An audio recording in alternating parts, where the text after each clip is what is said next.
Today is an exciting day. Today marks the return of the man who's considered to be the greatest StarCraft 2 player of all time. He just completed his mandatory military service and apparently he decided to switch to Protoss. Playing right here with the red Protoss probes, we have none other than Serral. Now today, he's playing a best of 5 series against the opponent. Usually he would be the Protoss in this matchup, but apparently for game number 1, they decided to switch sides. We're looking at none other than ShoWTimE's main hatchery. I've been excited for this series ever since they announced it earlier this week. So this particular best of 5 is the big brain bouts. I always get a tongue twist. It's always a tongue twist for me whenever I try to pronounce it. But anyways, it's the big brain bouts for this week.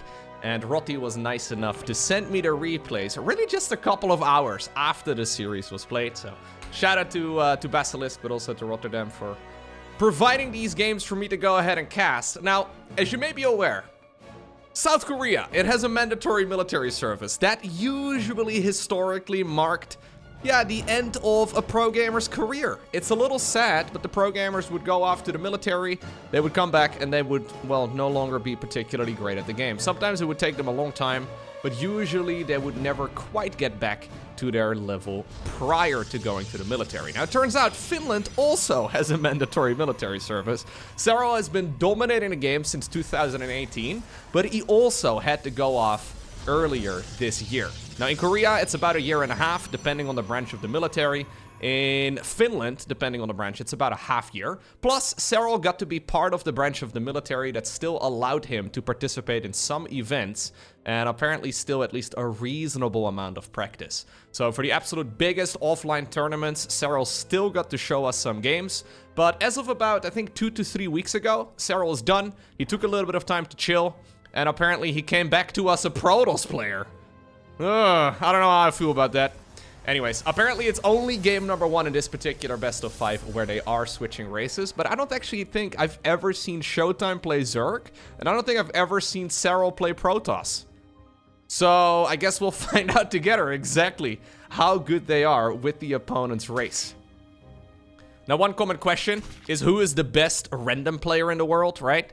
It's the natural next step when you discuss who the best Zerg, Protoss, Terran in the world is. The best Protoss, or the best random player in the world, I with a little bit of work, it would probably be the best player in the world, right? Serral is, there's a lot of skill that well, carries over. Serral is gonna be a very formidable Protoss, I'm sure. But I can imagine he's just a tad bit rusty. And I can also imagine that his Protoss is not quite as smooth as his Zerg, but I guess we'll have to find out. So far, though, everything looks very normal. It's a hatch gas pool right here from ShoWTimE. He's gone for the link speed, gone for the additional queen right now. Overlord coming up, 31, 33, and then another one, I guess, at 36. Anyways, the details here don't matter all too much. This is looking like a very normal Zerg build. He managed to keep that Overlord alive. He's got some Zerglings out on the map, and he will be able to get some scouting information here over the next couple of minutes. In the meantime, for Serral, he has decided to go for a Stargate, and he will be following this up with what seems to be a really quick third Nexus. Normal timing for this Nexus is about 3:35. If you go for a single gate, Serral building it at 3:33, it means that he's on point. It's even a double gate here too, so he did actually, it's a triple gate. Interesting. He definitely did change his build order up from what is the norm for Protoss. He's gonna be able to warp in quite a few units here right from the get-go. Not a whole lot, though, that the Zerg player can do in this very first game of the series about this Nexus. Yeah, you'd be surprised how much time you can actually shave off your build orders if you practice it over and over and over again. I can imagine if you are, say, like you're a Platinum League player and you think your build orders are really crisp, I can almost guarantee you that you can shave like 20% off of the timing. It's kind of ridiculous. The execution of top-tier pros is incredibly sharp. Anyways, we have a bunch of adepts here. This is technically a little bit risky here for Serral, because if he loses these, it's gonna be, it's likely gonna be overmade defenses right here for ShoWTimE and then a straight counterattack. So he needs to be a bit cautious, because keeping them alive in order to actually save the third base is quite important. He can't quite reach this little pocket behind the main mineral line or the natural mineral line. Oracle, in the meantime, though, going to town inside of the main base and already getting 7 kills. The queens and the Zerglings were way distracted. And Serral is looking absolutely dominant here with Protoss. ShoWTimE has just been reduced to 28 workers. Serral has lost literally nothing. Okay. Alright. So this is now going to trigger for what... Well, for all intents and purposes, this is looking like an all-in right now. ShoWTimE decides to march the ladies. It's gonna be Road Ravager Zergling on the back of this. Extra gases coming up, but no additional drones. Though, yeah, this should be just a complete all-in right now here, coming up for ShoWTimE. Serral decides to go into Blink. Blink is mostly just for the counter-attack here, but this needs to deal critical amounts of damage. If ShoWTimE cannot shut down this Protoss economy, well, he's in a world of trouble. We have a bunch of additional shield batteries coming up. A photon cannon or two coming up too.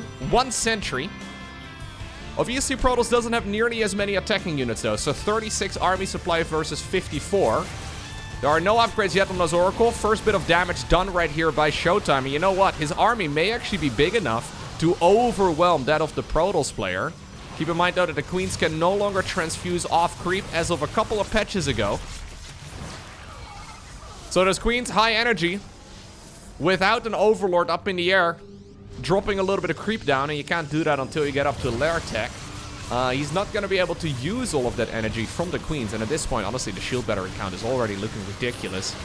That Blink upgrade looked like it was miles away just recently. We even have a Void Ray right now coming up on the back of this. It looks like Serral is not even going to lose the third. He's now more than doubling the opponent's economy. Actually, not quite. Almost doubling his opponent's economy. But this is a tremendous advantage right now. From, at the very least, we can call him Finland's #1 Protoss. I think that is... Yeah, I think that's a fair statement to make. There used to be a Protoss player from Finland named Protosser, who was pretty good at the game. That is actually Serral's older brother. As far as I know, he doesn't play the game anymore. Yeah. Nah, this is absolute domination here in game #1. GG. Okay. Here we go. We have Serral playing Zerg in game #2, ShoWTimE playing Protoss. Good, good. Everything is the way that it's supposed to be. Let's see. Normally, I would say that Serral is the clear favorite. His Zerg versus Protoss is ridiculous. There's just really no other way to describe it. He rarely loses Zerg versus Protoss at the highest level. Sometimes I guess he will get out macroed, and apparently the current patch is really good for Protoss going up against Zerg. We have seen, especially MaxSpecs, do really well with the Protoss pieces. That series that MaxSpecs recently played against Rogue comes to mind, where they played a best of 7 series that took about 25 minutes. He just destroyed him. So Protoss is certainly very good. It's just that Serral is, yeah, hard to beat. He does lose from time to time in his matchup, but rarely a series. So going into this with a 1-0 lead right now in a best of 5, I do think Serral is the clear favorite, but ShoWTimE is considered to be one of the very best macro Protosses in the world, so maybe he can get it done.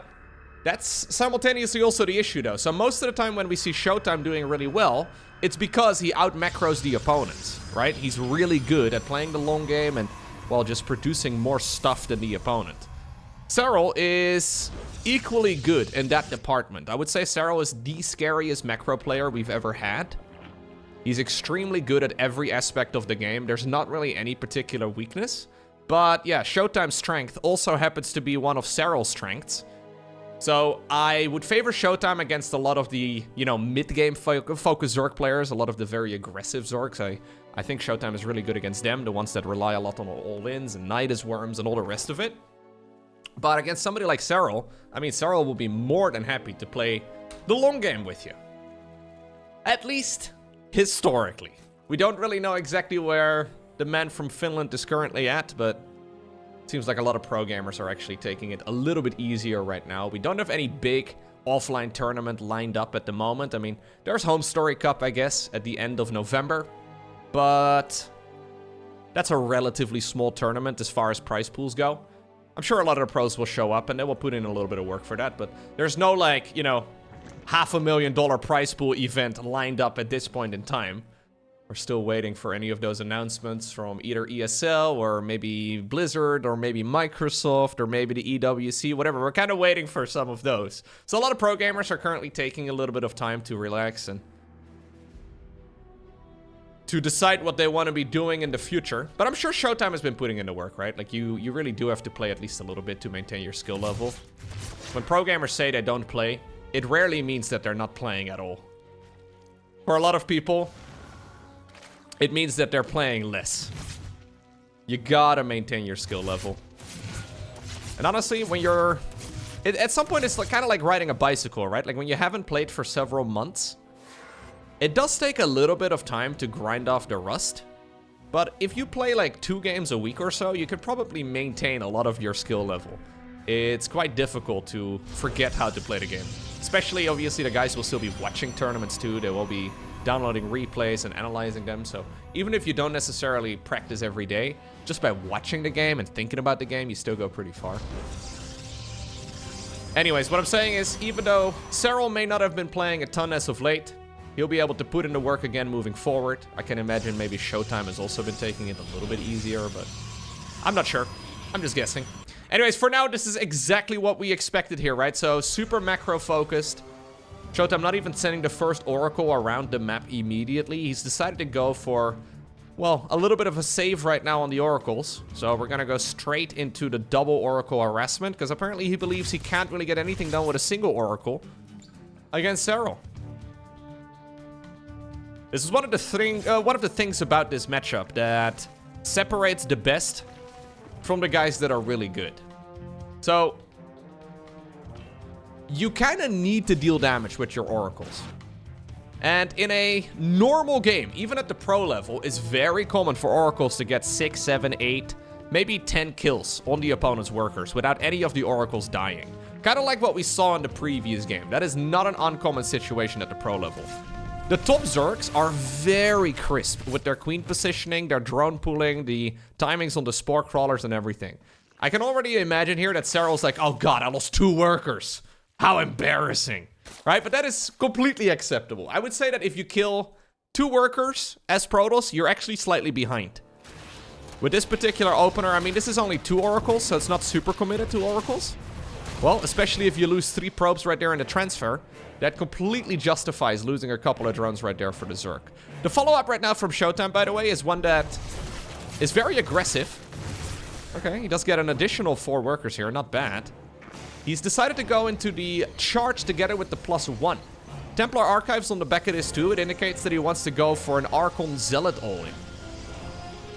So we'll have to keep an eye out on exactly when this Robo facility decides to make an Observer too. The Prism is already out, however. Generally speaking, you do want to make an Observer. Another probe goes down. Okay, Serral's still on point, guys. In case you had big question marks in your head, how good is Serral at this point in time? He's still, yeah, he's alright. He can still play the game. We have an Overseer Scout coming up together with an Infestation Pit. Serral does need to get units going, though, and it's, yeah, seems to me like he's producing them at the perfect moment. General outline for Zerg is to try and establish an economy that is slightly bigger than the Protoss. So he's currently sitting at, yeah, 3 base saturation with a 4th base coming up. He's been there for a little while already. He's mixing in a few more drones, but he's making just the right amount of army. I would imagine we're going to go for a committed push here as ShoWTimE, because he's finishing up all the gateways. Excellent scout right now for Serral. He starts up additional roaches. And this is where the game gets a little bit awkward, right? So what do you do here as ShoWTimE? You've just been spotted. You know your opponent is going to prepare against whatever attack you had planned. You need to deal some sort of damage because you've already committed into the upgrades and all of the economy. When Archons are getting killed by Zerglings, you know things are not going so hot. Excellent defense here. And now suddenly, the counterattack here from Zerg is going to hit. We had a stasis ward in the back of the main base at least, so that is one little plus right here on the side of ShoWTimE, but I can imagine that Serral is ready to move across the map. He doesn't really need to. He could also just go into a Hive and a Hydra Den and then into lurkers eventually, I guess. Oh, he's gonna go swarm hosts. Okay, that's also an option. Generally, we only ever see swarm host as like a I am so dead, I don't know what to do type of unit. But this is the exact opposite of swarm host. This is Serral going swarm host because he is so far ahead that he feels like his opponent cannot possibly defend against the swarm host transition.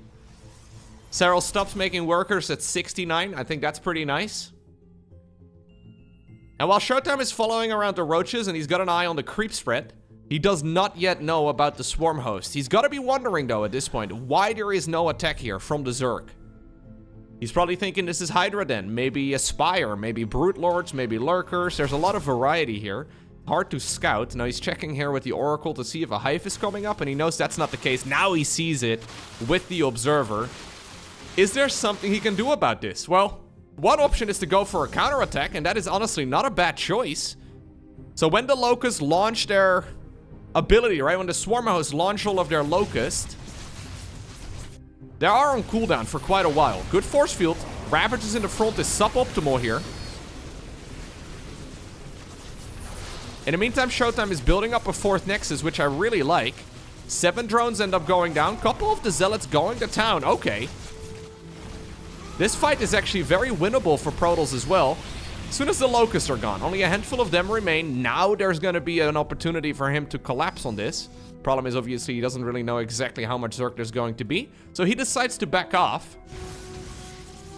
Economically speaking, this is actually a nice recovery here from ShoWTimE, who's now slightly ahead when it comes to the worker count, and the 4th Nexus is going to finish. Here's the attack, though, that Serral has been cooking up for a while now. He wanted to do this earlier. He had to delay it because of the opponent's counterattack. Is it still going to hit? Because, yes, he's maxed out, sure. But that's the problem with Swarm Host-based armies. Swarm Host, Roach, Ravager, I mean, you max out really quickly. It's a very supply-heavy army. Protoss' units are going to get a lot better over the next couple minutes. Just because he can still make a lot more stuff. Serral wants to apparently double down here. No lurker follow-up at all. We're going to just go straight Ling Bane. I honestly don't know if I agree with that entirely. It's okay, but it becomes an all-in at some point. Keep in mind that these are unupgraded Zerglings, and therefore also the Banelings, they also benefit from melee upgrades. They're not going to be able to deal nearly as much damage. So Banelings are nice at all. But this defense here and this decision-making from ShoWTimE has been really nice. Here's another wave of Locusts, though, arriving over at the 3rd base. A little bit of juggling. Good movement. A couple of roaches over here trying to be annoying. But ShoWTimE is a master of defense. Demower is strong. There is Burrow, so a couple of roaches here being annoying. They are going to be popping out of the ground again momentarily when the coast is clear. Okay. Still though, the eco here from ShoWTimE is not bad. The main problem is ShoWTimE kind of needs to get up to like another 20 supply. He kind of needs to get another 20 supply worth of army units in order to properly deal with all of this stuff. And Serral is doing a great job keeping this Protoss player relatively small. He's trading out a lot of units, but then his big follow-up is going to be Ling Bane, and I find that really ambitious. Right now we're at 4 Archons and 11 Immortals. This is an army that will soak up Banelings for days. Now, the probes are not so good at soaking up Banelings. 10 of those ended up going down there over at the 3rd base. But this is now a Roach Ravager army going up with some Ling Bane for support, I guess, but it's going up against its hard counter. Like, this is a counter to this exact army composition here from the Zerg. Obviously, you may have the numbers advantage, though. This choke point is not looking optimal here for Serral. Ah, brilliant game right here from ShoWTimE. Really well managed. He's going for a cheeky little counterattack here too, forcing some of those Locusts to fire. Yeah. And just like that, Demower gets a point on the board. Alrighty. Ghost River. 3rd game in this best of 5 series. Lovely match right there from ShoWTimE. Yeah, I think Serral got a little overconfident after winning the early game. He was in a really good position, and he sort of figured he could just drive it home by going from Swarm Host right after the Roaches and then into Banelings too. But it turns out ShoWTimE doesn't really die. ShoWTimE is really good when it comes to playing defensively, and he shows us once again exactly why he's considered to be such a scary Protoss to go up against. Even when behind, he's still very difficult to kill. The problem with Swarm Host and then into Banelings is that it's very much so something that's got a bit of a lifeline, right? So Archon Immortal is really good, but I can almost imagine that ShoWTimE's next follow-up was going to go into Psionic Storm. That would make that army even worse for the Zerg, and there's really no way to go. Like, when you go from Roach Ravager into Swarm Host, your transitions are not very natural, right? So, like, you can go into a Hive, sort of, but the step from Ravagers and Swarm Hosts towards Lurkers that are upgraded, it takes a long time.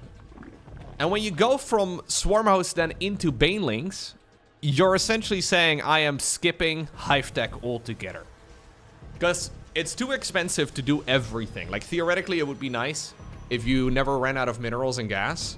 But when you make the step from Roaches into Swarm Host, you're kind of saying, okay, I don't really want to play late game. It's really only going to be a backup plan if I absolutely need to. So the problem is that, well, if Protoss doesn't die, if Protoss doesn't actually crumble under all of the pressure, you, will find yourself up against a Protoss army that you can't really beat.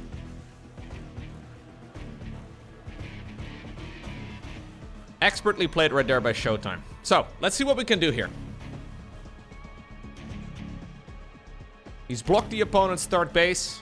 Not a problem on Ghost River, of course. Second pylon is going to be inside of the main.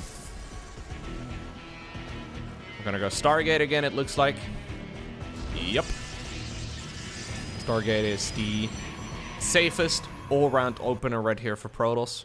You can technically follow this up as well with a Twilight Council or, for example, a Robo Facility.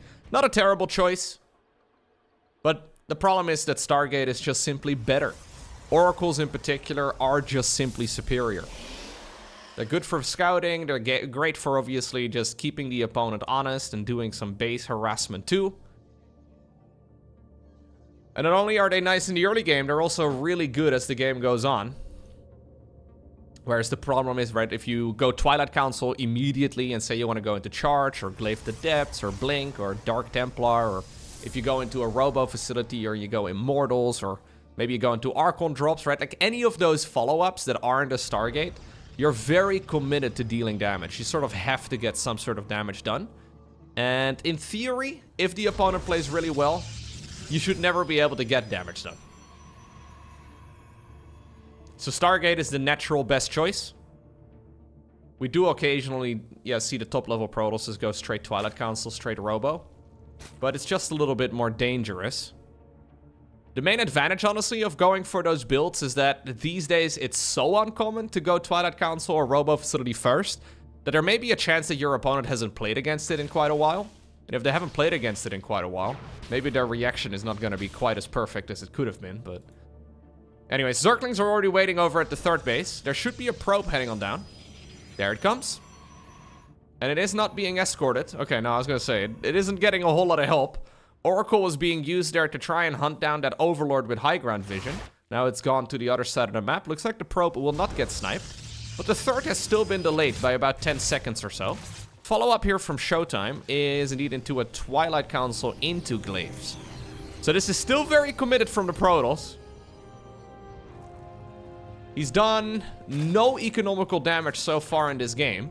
It's only a single Oracle. Sarl will be making note of that. So what Sarl's scouting info is at this point is a Nexus at like 4 minutes and 5 seconds at the opponent's third base. That is late. And then at the same time, we've only seen one Oracle.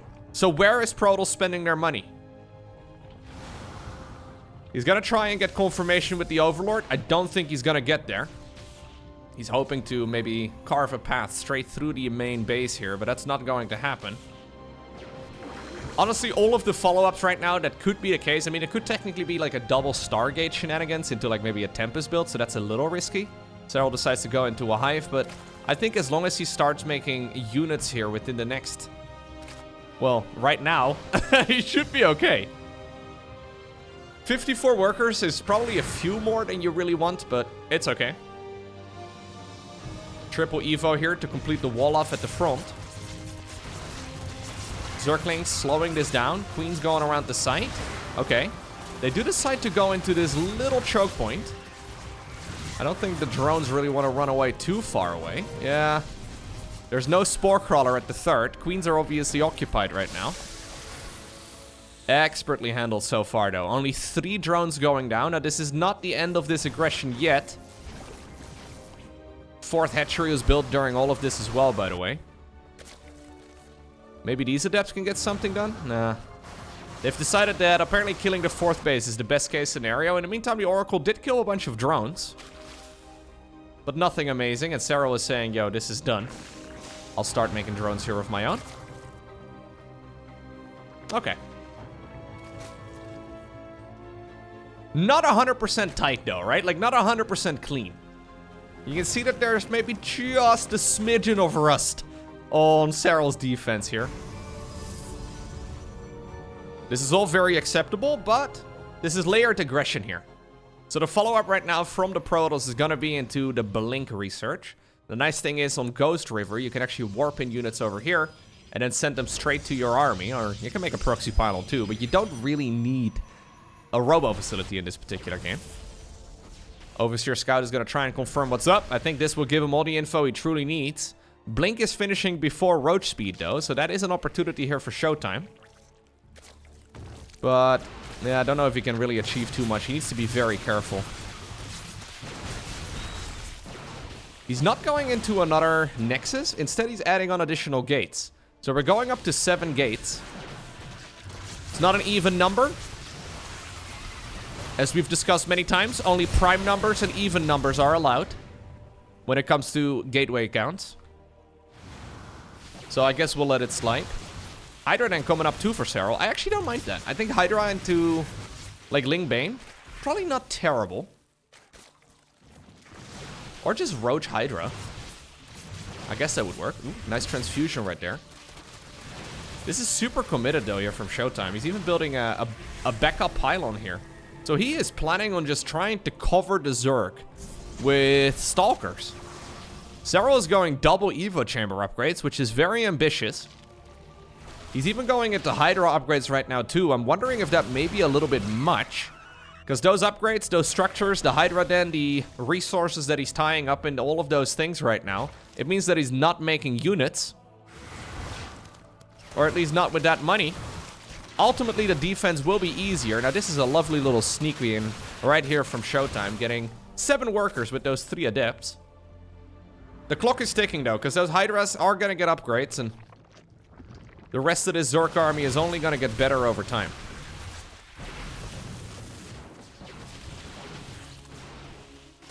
Great scout here, by the way, for Serral. He now realizes that there is no 4th base, and he's got a 4th of his own. Still, though, not a ton of workers.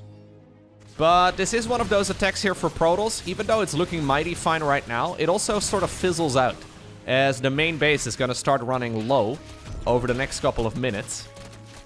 So ShoWTimE does sort of have a bit of urgency here. Not quite yet, but some of the mineral fields are starting to disappear in the main, and the natural will not be too far behind either. He has to make a call to, at some point, commit to aggression or go into a 4th Nexus. Serral, in the meantime, going Hive together with Lurker Den, so he is feeling comfortable. Okay. 4th Nexus finally starts, but this is, of course, very late. I would love to see maybe another attempted shade into the natural, although Serral is thinking about that too. Yeah. And this is now gonna transition into a game where ShoWTimE will need to be the survivor very soon. He does not have an answer against Lurkers at all. Maybe he can still get damage done with the Stalkers. But the clock is ticking. Okay, looks like a few adepts have once more snuck into the natural. 5 drones is not bad. 4th Nexus at this point is done. There is the potential here to go into double Disruptor production. Oh, he decides to go Colossi. I don't know if I like Colossi here too much, if I'm being honest. I think Disruptors would make a lot more sense, but I don't think he knows that this is already a hive with lurkers coming up. Ranged here on the production tab for Serral. Burrow improvements here for the lurkers on the back of this too.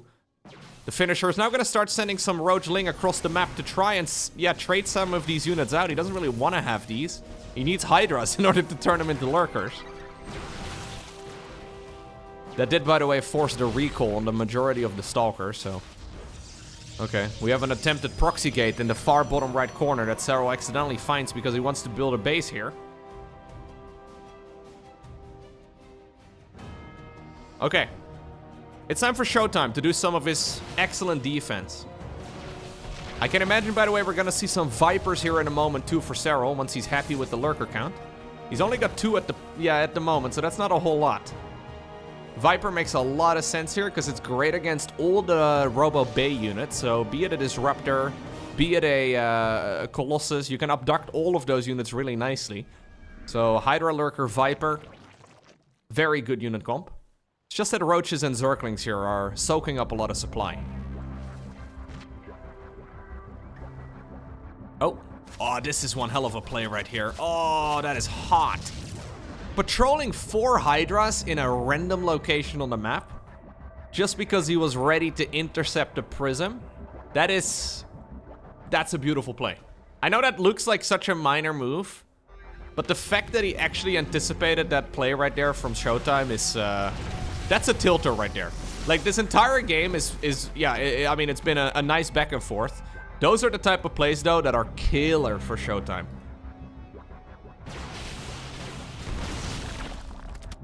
This is a very well-handled game so far here by Serral. Honestly, the only thing I can criticize is him going up to, like, 55 drones against the Adept follow-up. I think that was, like, 4 drones too many. That was a little bit of a finicky defense, but other than that, this is, like, he still managed to get the job done. This has been really well managed. Now, this is still not game over, though. We have a big counterattack now. Lurker's trying to see if they can get into a nice position. We do have a Viper over here, too. Viper sleeping on the job for just a bit. He does get a decent hit. In the meantime, the Hydras and the Roaches on the left side of the map are starting to get rid of some of these units. But since there is no Prism out on the map since it got sniped, Sarl knows he can send the majority of his units out. This is a full Hydra counter. It's okay. Or, sorry, a full Stalker counter instead. But I think reinforcing Hydras will be able to make short work of this. In the meantime, the fight over here, though. Is this defendable here for ShoWTimE?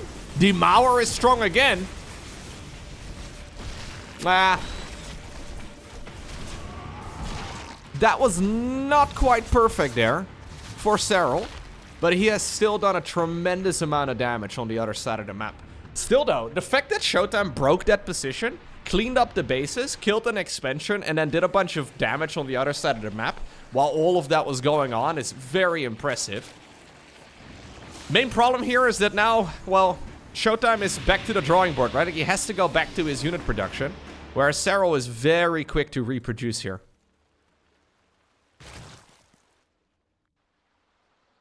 And now he doesn't have all of that supply bogging him down. We don't have that many Roaches anymore. This guy is looking for his friends. Turns out all of his friends are dead. We have a bunch of Zerglings here in the bottom left, I guess, or in the top left, rather. He's trying to see if he can get some damage done with those. Beautiful split. Is he gonna get the Nova, the Disruptor? Yeah, sure. Anyways, this is not the real threat yet. The real threat is currently cooking here. And I am not entirely sure how ShoWTimE is going to be able to deal with this next line of attack here from Serral. I mean, he just managed to get it done against the first big wave of lurkers, but this wave is going to be much bigger.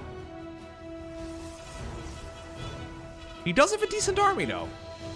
Only 1 Disruptor, 5 Archons, 1 Immortal, 2 Colossi. I don't think this is enough. He's got to make more Archons, so rather than going Disruptors and hoping to roll a lucky strike, he's gonna try and fight this army straight up. Serral still only won 1 Viper. If he had like 4 Vipers here, he could just abduct and fish these units into all of the lurkers one at a time. Zergling counterattack once again, trying to be annoying. I think Serral should have a couple more Vipers, to be honest. Like, 1 Viper seems not enough. Couple of lurkers here on the left side of the map. Circling counterattack, heading on over towards the bottom left, it seems. He's looking for an opportunity. ShoWTimE so far keeping tabs on where this army is. Great feedback. ShoWTimE's playing this really well so far. Yeah, when you're ahead against ShoWTimE, it doesn't mean that you're winning the game. Problem here, though, for the Protoss is this mass amount of Zerg. He can kind of take some of these units down, I guess, because there's a huge line of them. But how in the world do you break this? Now you're gonna have to funnel your Archons, I guess, up the ramp. I mean, the fight over on the left side is not going so hot. Still, though, I guess he at least won the fight over here on the right. So many probes are falling, though. Zergling counterattack over here, and this, like, choke point, right? Like, this intersection here is incredibly tough to break. Sarl is sort of caught between a bunch of places, though. Like, he has got a large chunk of army now sitting at home. Those lurkers, yeah, they're not really... You can't really get them out of this location very easily. At this point, the problem for ShoWTimE is that he's no longer really mining. So he needs to try and see if he can win the game with his army, and that's not going to happen. So GG gets called. It's Serral who wins game number 3. Next up, we find ourselves on Alcyone. Alright. ShoWTimE playing some really stellar games, but just barely not making it to the victory screen.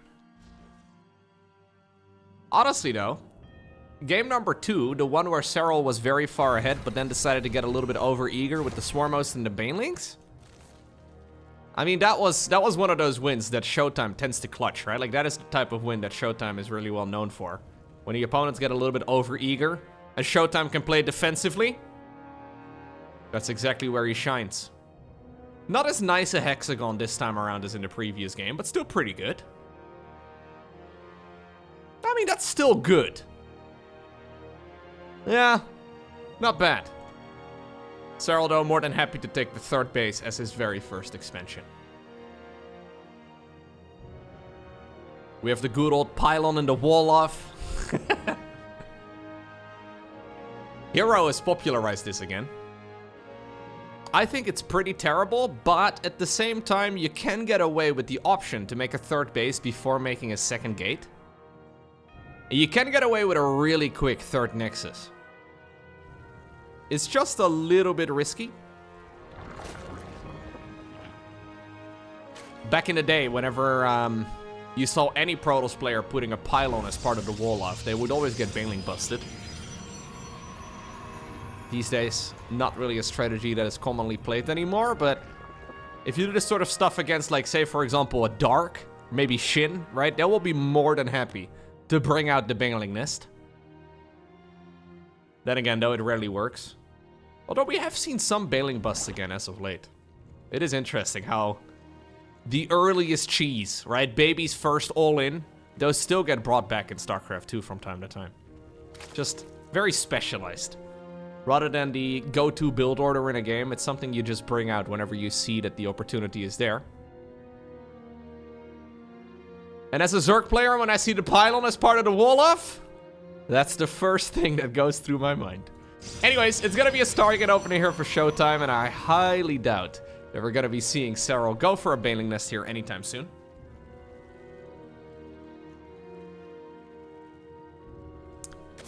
Technically, I can imagine a 12 pool is also a dangerous opener against this. Now, 12 pool is not very common at the professional level anymore at all.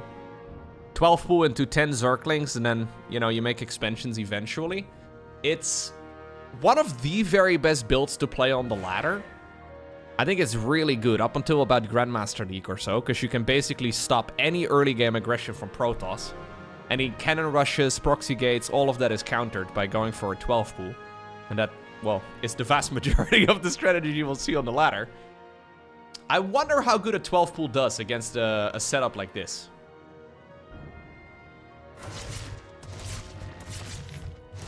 Anyways, StarCraft strategies sometimes can be circular in that sense.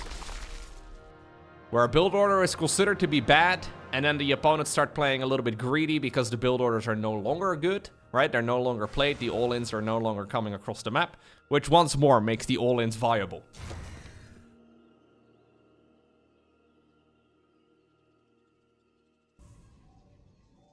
Pretty large group of Zerglings, though, moving in right now. The timings here are solid, though, from ShoWTimE. He's going to be able to finish that one up in, yeah, just a second. We have... no, I mean, I say that. This base is going to go down. Yeah, cancel on that one. He will be able to restart it. And honestly, this is a big commitment here from Sarl. Main problem, right, and why ShoWTimE will be quite happy canceling that base. Main problem here is that when Zerg makes that many links, it means that they're not really droning. So currently, yeah, we're just getting into 36 workers, but he was sitting at like 30 drones there for quite a long time. Serral is basically willingly slowing down his own economy. So ShoWTimE is more than happy to cancel the base and just remake it. Only cost him about 100 minerals. A little bit of lost mining time, I guess, but it cost the Zerg player quite a bit more. That immediately also leaves some of the pressure off of the Protoss here. He doesn't really need to deal a ton of damage with the Oracles. Any damage at this point is nice. Roachwarren gets cancelled. Okay. Roachwarren cancel. If this is going to be like another Blink follow, or sorry, another Glaives follow-up, it would be a bit dangerous, but with this timing, I don't think that'll be the case. This is likely going to be Blink into +1. Yep. Lair coming up. Spore Crawler's coming. Queen's making a little bit of room right here to allow the drone to go down towards the 4th base location, and, well, ShoWTimE gets to play a macro game, exactly what he likes to do.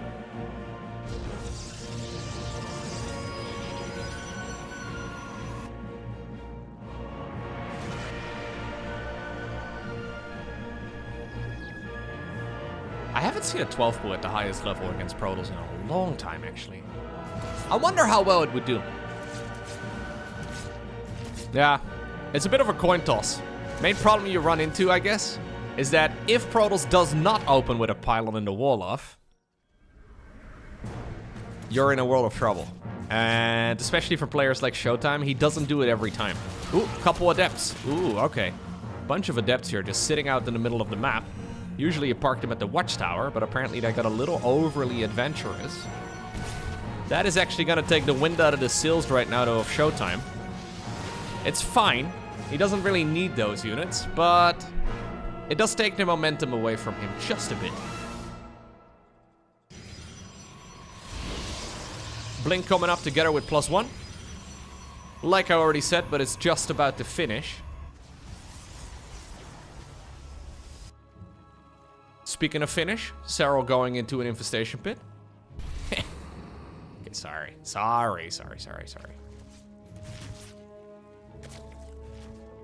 I don't think we're gonna see Swarm Host again. This is not looking like a Swarm Host type of game at all.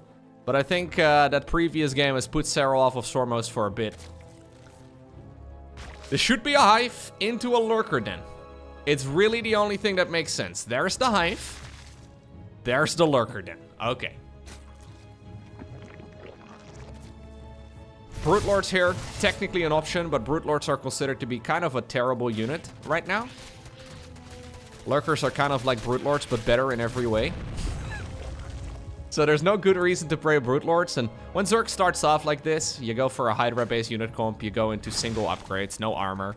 Ultras are not really a viable choice either. In the meantime, on the other side of the map, though, it looks like Mr. ShoWTimE has decided to go into, yeah, just a nice macro follow-up. So he's gonna go into the Psionic Storm research here. We have the charge coming up too. He's built a 4th Nexus, and that one is gonna get its gases before the base is even done. He is ready to fight the Zerg player head on, and honestly, with a setup like this, when everything is controlled well, there's really no way for Protoss to lose. He decides to spend his money right now onto a Fleet Beacon and a 2nd Stargate. Okay. So he is ready to play the long game. Let's see. Playing the long game against the GOAT. I don't mind it. Honestly, if anybody, I can imagine ShoWTimE is going to be one of the very best in this spot. +1 air weapons coming up, by the way, before we have any Skytools units. Sorry, Oracle, you don't count. This guy doesn't even benefit from +1 air. We're gonna go Tempest. I like the Tempest here a lot, actually. It's very tempting to go carriers, but I think a few Tempest, you don't really need that many. But like maybe up to like 4 or 6 or so Tempest. I mean, that's quite a big investment. But it's really nice. Carriers take a long time before they like actually start dealing damage. You kind of need like a gajillion of them. Tempest are, boom, in your face immediately. Now, in the meantime, Serral has decided to go for the very modern approach of the Nidus network. Apparently we did have a little bit of a stasis ward here, but he's gone for a Nidus network. Nidus in the main base is a great idea, but that's exactly where the Tempests are also strong, of course. Difficult for Zerg to really find an angle. Maybe over here, maybe over here. Not honestly the best situation right now for Nidus play. This is mostly just because Serral is a rich man. And he can afford a Nidus worm. He can just get a Nidus worm. He doesn't even need to use it. Kind of a flex, really. A nice to have worm. Okay, well here goes the Overseer. Full speed ahead. Feedback it! Okay, maybe don't do that. This is gonna be an easy shutdown. Yeah, there's gonna be one over here in the back of the natural expansion too, so this is gonna stress the multitasking here for ShoWTimE. So far, not really reacting to the one over here. Yeah, he's finally sending over a few units, but that attack at the front was a fake out. It was just here to allow the worm to go into the natural. Next worm is gonna be right behind it, but now he sees the Tempests. And the Tempests are gonna be phenomenal when it comes to defending this. No real reason really to throw anything away, but he wants to clean it up fast and get back to mining. That's quite a few lurkers going down. Keep in mind that the Nidus networks also are not free. Fine trade right there for ShoWTimE. Mothership on the back of this? Ooh, Greater Spire. Ooh, gross. I think what ShoWTimE should have done here, though, is slow it down a little bit. Like, he had the Observer, he had 4 Tempest. He could have pulled the probes and moved the rest of the army away. Yes, it would have taken like an additional maybe like 5 to 10 seconds. But he could have probably saved like, I don't know, 5 or 6 workers there and then a bunch of his ground troops as well. I guess he's replacing his ground troops with some other units here, but a little overzealous. Anyways, I think the Greater Spire is mostly here. Again, a nice to have Spire. Mostly because he's making Corruptors, and you might want to make at least a few Brute Lords after the Lurkers. Nidus Worm in the back in the main. ShoWTimE has vision of this. Zergling attack over at the front door too. Tempests are going to town over here, but the Nidus is not reacted to, and the Zerglings actually stream in. A little bit painful. Brenda also decides to join in as the manager of this Lurker squad. Now finally we have a reaction here from ShoWTimE, but it's coming in from a mile away, and now the Corruptors are like, yo, don't mind if we do. Let me do a little bit of puking on your base.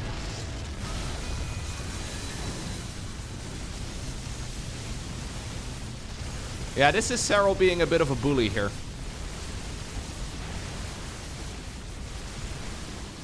Corruptors swoop in as well. They're gonna try and just kill one of the Tempests at a time. Maybe a little over-eager. I don't know why the Mothership is not helping out in this fight at all. Mothership could be joining in, but the main problem here for ShoWTimE is that his economy is fizzling out, right? So the cleanup here is not the end of the world, but he doesn't really have the economy on the back of this. So he lost his main nexus, he lost the forward nexus too, and in the meantime, Serral is gobbling up as much money as he ever needs.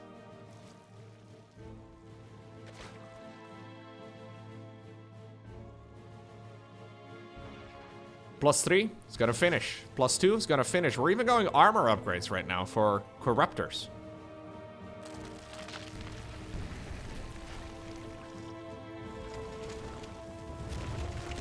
Wouldn't mind seeing this base taken over here, I guess.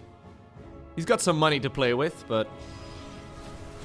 Oh no, Mothership, why are you out here? You can't make mistakes like that against Serral. Free Mothership, free Oracle.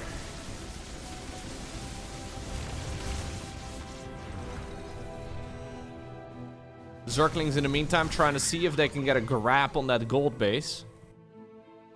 But so far, at least, it will stay alive for now. Main problem here, though, for ShoWTimE is that he really needs to get another base going. Ultra Cavern even coming up. Ay, ay, ay. I mean, Serral has a lot of resources here, but not like a lot, you know? It's not like he's buying the Ultra Cavern with a credit card, but he's also not quite comfortable. A little bit of a Zergling counterattack over here. Yeah, if I have to criticize him for anything, maybe he's getting a little over eager, but this is now starting to look like a game that is practically unlosable for Zerg. Now, I don't want to flex. I would manage. I could lose from this position, but this is certainly a very, very nice spot for Sarl. His economy is just so strong compared to Protoss. He's got all of the tech that he could ever need. He's making Hydra Corruptor, the very best unit comp in the game. We have +1 air weapons coming, a few infestors. We're going chitinous plating. He's got a tiny emergency fund, okay? A tiny emergency fund. He can remax here if he needs to. So I don't think we're really gonna see him throw away any units. He doesn't really need to get the job done anytime soon, but ShoWTimE really needs to get another base going. I've been saying this for like 4 minutes. He's been trying, but he's just denied over and over and over again. Serral is still mining. This is a scary attack, though, from ShoWTimE right now. And why I'm a little concerned for Serral, because yes, Serral has got a lot of stuff happening for him. But right now, the Protoss army needs to be dealt with, and it's huge. No Zealot run by, no shenanigans here. The Stormy boys have shown up as well. Decent first storm. Can we get another one? Stalkers blink underneath.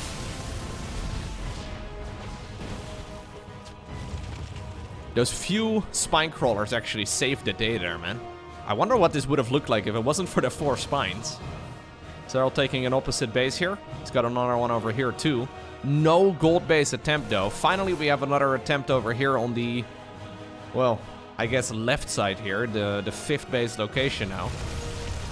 ShoWTimE trying to see if he can get lucky and maybe catch this Zerg player off guard. As he went from the left side of the fight to the right side here.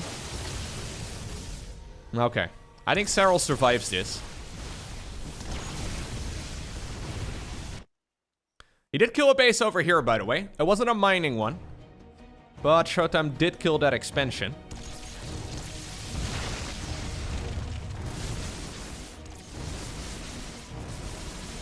Yeah, so to clarify, generally we do see Zerg players making all the moves that Serral's making here. But usually they have a little bit more of a bank before they make that choice, you know?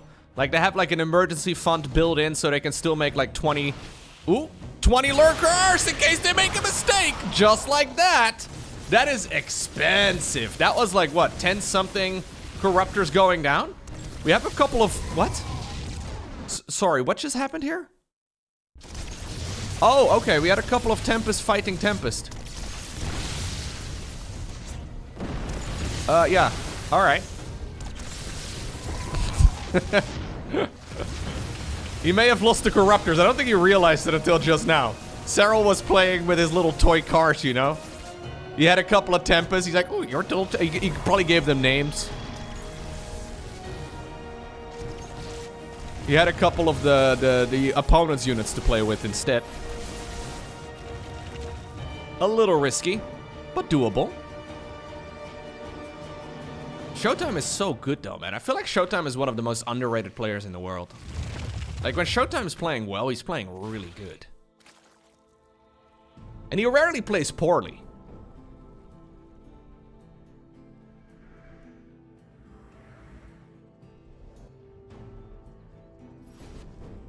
His default skill level is extremely high.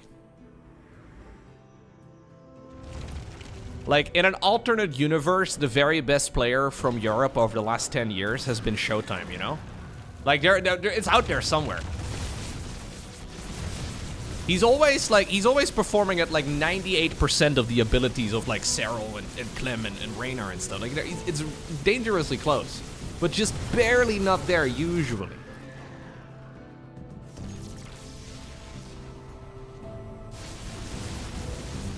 Okay. Yeah, the lurkers are going to town. Oh, can we... No? Alright.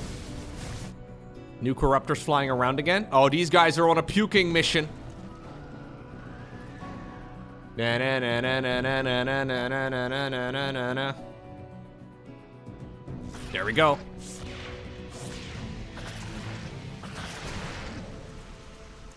Oh, we do have to target the Nexus, though, with the shield battery overcharge. In the meantime, the lurkers are gone to town. The entirety of the Protoss army is coming back home. Nexus goes down. 4 gateways on the back of this, too. ShoWTimE is already making another expansion right over here, but that one's even further away from all of the other spots.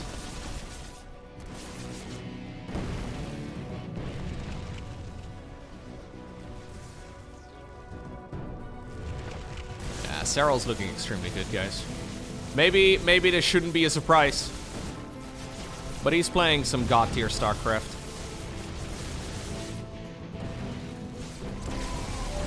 I can imagine that if you were to ask him about this series, he thinks he's playing a little bit sloppy. Oh, this fight though for ShoWTimE. Can he get it done? Great concave here for the German. Oh? Yeah, there's more lurkers though. This is just the first wave. Ultimately, there's just not enough. Excellent series of StarCraft 2. Really, really, really good. It's Serral, who may, unsurprisingly, maybe he wins this series 3-1 over ShoWTimE, but ShoWTimE put up a hell of a fight, and they really both played incredibly well. I'm excited to see what Serral looks like in maybe like a couple weeks from now.